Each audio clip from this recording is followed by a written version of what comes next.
দর্শক শ্রোতা, এই যে আমি এখন মুরগির মাংস রান্না করব। তার জন্য এটা হচ্ছে পোলট্রি মুরগি, এই জন্য এখানে নুন হলুদ দিয়ে সুন্দর করে মেখে রেখেছি। এটা এখন তেলে ভেজে নিব, তারপরে রান্না করব।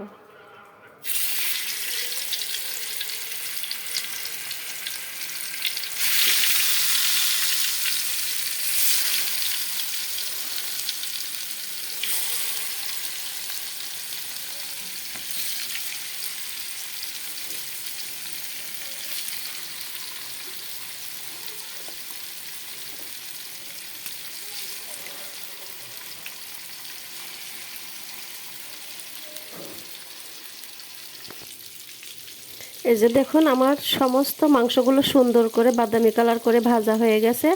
এখন আমি আলুগুলো এভাবে ভেজে নিব, তারপরে রান্না করব।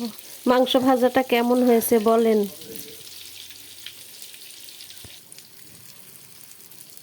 আমি বেগুনগুলো এই যে এভাবে লম্বা লম্বা করে তেল দিয়ে ভেজে নিলাম খাওয়ার জন্য।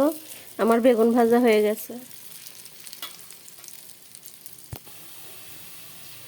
দর্শক শ্রোতা, এখন আমি এই যে মাংসগুলো রান্না করব। তেলের মধ্যে পেঁয়াজ বাদামি কালার করে নিয়েছি আর তেজপাতা দিয়েছি। এখন আমি এলাচ দারচিনি দিয়ে দেব।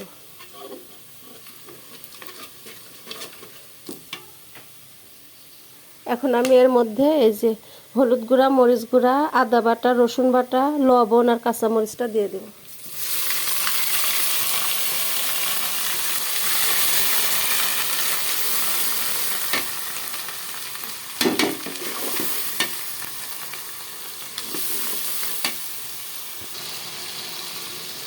আমার মশলা কষানো হয়ে গেছে। এই যে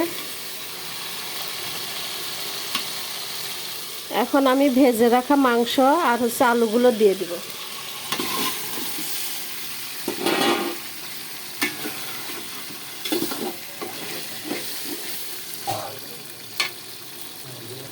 এখন আমি এর মধ্যে দিয়ে দেব একটু টমেটো সস।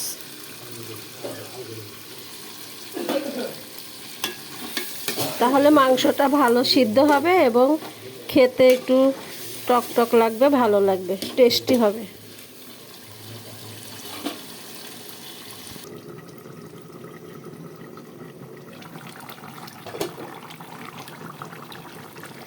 এই যে দেখুন, আমার মাংস রান্না কমপ্লিট।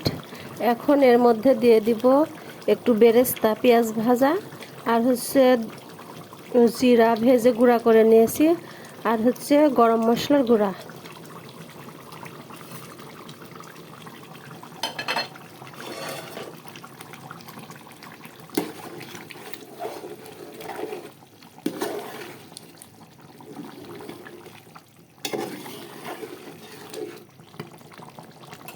আমার তরকারি রান্না কমপ্লিট।